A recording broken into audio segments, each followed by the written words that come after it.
start. This court shall now consider each of judgments in the case of the parties were living separately since 1996. The appellant had filed a complaint before All Women Police Station at Virudhunagar, where an inquiry was directed to be conducted. Later on, with the intervention of the friends and relatives, the parties entered into agreement of divorce on 24/7/1996.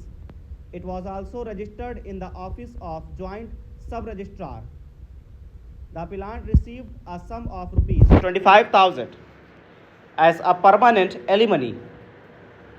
The first respondent married again in 1998 and had 2 children from the subsequent marriage. It was thereafter that the appellant filed a complaint against the respondent, that is, her husband and parents in law, in May 2006 because the women stayed at Chennai. The first respondent had married for the second time and she came to know about the second marriage much later. On receipt of summons in a petition under section 13 (1) A of the Hindu Marriage Act, after lodging of FIR, the respondents were arrested and an application for quashing of the FIR was filed, which was allowed.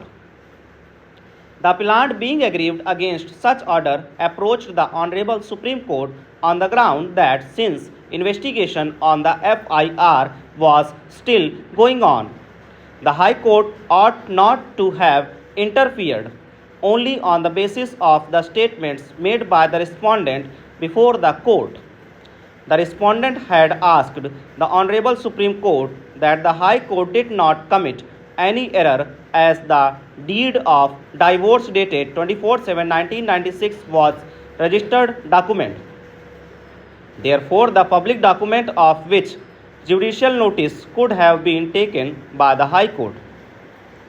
The court thereafter observed that the customary divorce may be legal or illegal, but the fact that such an agreement had taken place and rupees 25,000 had been handed over by way of the permanent alimony has not been denied by the appellant. The appellant, being in the legal profession, was held to be aware of legal implications thereof. The parties had been living separately for more than 10 years.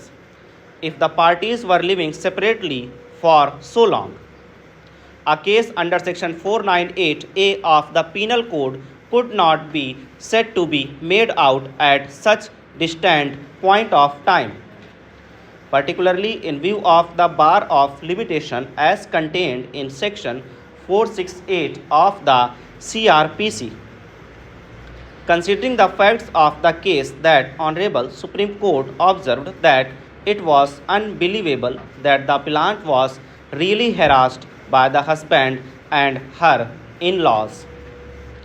The court dismissed the appeal, thereafter leaving it open for the appellant to question the validity or existence of customary divorce proceedings as alleged by the respondent number 1. In Kamlesh Kumar and others versus Shilpa and other (Supra), the Supreme Court was considered the appeal filed by the mother-in-law of the complaint. The complainant and the son of the appellant had married on 28/7/2007. They were both working. Thereafter, they fell out and started living separately since 10/6/2009. The husband had also filed a divorce petition before the family court, Bandra, which was pending.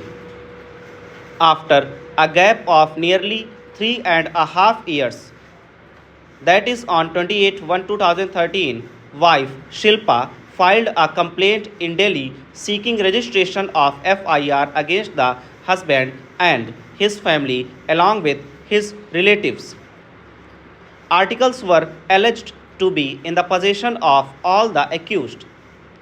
The police thereafter registered an FIR on 29/10/2014 under sections 406, 498A of the IPC.